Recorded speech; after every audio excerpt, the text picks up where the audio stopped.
Hey, welcome back to the Disney Plus Everyday Challenge, and today we have Marvel Battleworld Mystery of the Thanostones. I love these long titles. Yeah, this is an animated series of shorts, all one self contained story over the 6 episodes. It's from 2020, so just 2 years old.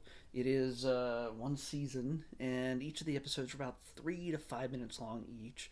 Uh, there aren't any foreign credits at the end to pad it to make them longer. They're literally just literally 3 to 5 minutes long each. So you can watch the whole thing in 23 minutes, all 6 episodes. And this borrows heavily. It's a you can see the style of animation here. It has a very Samurai Jack, Powerpuff Girls kind of feel to it. It doesn't have that kind of energy. It's not a Tartakovsky kind of level type of animation story. It is very much an offshoot, almost a variant, a different corner of the multiverse in the MCU because each of these characters are very much patterned after the MCU versions of the characters we know and love, not the comic book versions. Iron Man, Captain Marvel, Throg, which is Thor as a frog, or frog with the power of Thor. Okay, so we got Iron Man, Captain America, Iron Man, Captain Marvel, Throg, Spider Ham, who is voiced not by John Mulaney but by a guy who is trying to sound like John Mulaney. So this is very much taken from the Into the Spider Verse movie with Miles Morales. So it's very much kind of the first crossover, very much the first crossover between the proper MCU and the into the Spider Verse kind of thing. And so it's not canon. It's not. I mean, it's not in any way related to the proper MCU or the Marvel comics. Oh, and the final character is Groot, Baby Groot, which he between. I mean, sure, Iron Man is pretty much Tony Stark, and Captain Marvel is still Carol Danvers. Can't Carol Danvers. Groot, Baby Groot, could technically be. He's very much similar to the Baby Groot we know from Guardians of the Galaxy 2. So at the beginning, anyway. So yeah, but they're all different variations, different versions of our characters we know in this animated little series, and they are brought together by Thanos, who has the Infinity Gauntlet, but decides to use it to create a battle world. And longtime Marvel fans will know exactly what that term is. That is a planet built out of pieces of other planets, just crammed together. And we saw that kind of thing in 1984 in the original Secret Wars comic series. And we saw another version of that, I think, in 2015 with the latest Secret Wars series, mega event series. I think Brian Michael Bendis was kind of overseeing that. That was one of his last things he did with Marvel before going over to DC. But so the Beyonder way back when put together this battle world and wanted to see what good and evil did. So he grabbed a bunch of heroes, a bunch of villains, a piece of Denver, Colorado, and a bunch of other planets and threw them all together and had a big fight that he could watch. And the Beyonder was a big godlike being who had no understanding of wants or needs or anything else. So it was basically Marvel's attempt to sell toys. So editor-in-chief Jim Shooter was kind of in charge at the time of going, hey, we're gonna make action figures.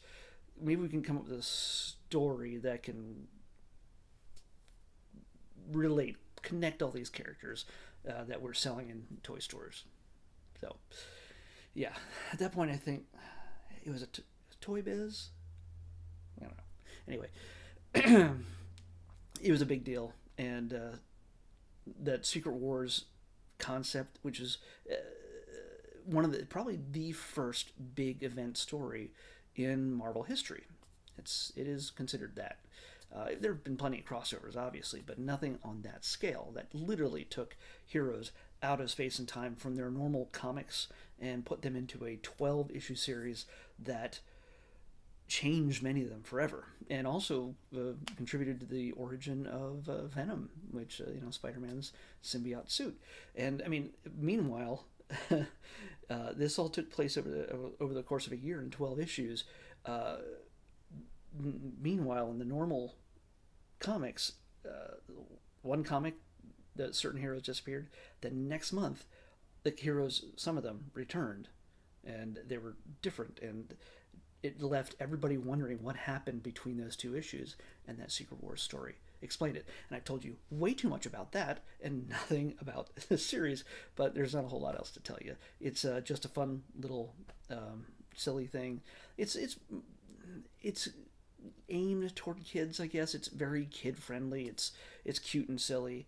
There's no real big stakes that you have to worry about. You know the heroes are going to beat Thanos in the end. But yeah, it's still for people who love the MCU and who love Marvel. Will still get a kick out of this, no matter what age you are. So yeah, bring this up, watch it with kids. There is another Battleworld series, Twilight of the something or other. I don't know if that's on here yet. That's from 2021. If it's not on here yet, it should be soon. But we'll find out eventually. I'm sure we'll see it. But that's for another day. For now, after educating you on Marvel Comics and not so much on this. But speaking of which, and this is just a guess, as I don't know anything, more than likely, certain things, especially happening in the MCU now, with the multiverse, with Doctor Strange, and with all these little elements coming together between the Disney Plus series and the movies and everything else, could lead to something very big, something very much like Battleworld. It could be that Secret Wars at some point could be the theme of a major Marvel movie event. So we'll see. I mean, it's the odds of it not happening ever are pretty much zero, but we'll see when it happens. So anyway, let's pick tomorrow's episode. 462. 462. See, that way, once you see this, you have to say, oh, I have an idea of what's going on here, what they might be shooting for, but on a much grander scale in the movies. So 462. Holy crap. And I say that not ironically. I should have realized the 460s is Star Wars territory. And we only have a few Star Wars movies. Well, actually, we have about half the Star Wars movies left. We've seen 5 of them so far, and this will be our 6th, leaving 3 more. But this one is the most infamous of them all. This is the first episode. Not the first movie, but the first episode. We're going to be watching Star Wars Episode 1, The Phantom Menace. Whew! I wonder if I'll have opinions about that. Yeah, it'll be interesting. I haven't watched it in a few years, but whenever there's a major leading up to, I think, Revenge of the Sith, the final one, I think I watched each one of them just over the course of a couple days or weeks to get to that point. I think I did, but I haven't watched it again since probably 2019. So it'll be interesting to share my thoughts and really sort of choose to have an analytic mind when it comes to watching it, rather than going, oh, oh. Yeah, so I'll see you tomorrow with Star Wars Episode 1, The Phantom Menace on the Disney Plus Everyday Challenge. May the Force be with you. Bye.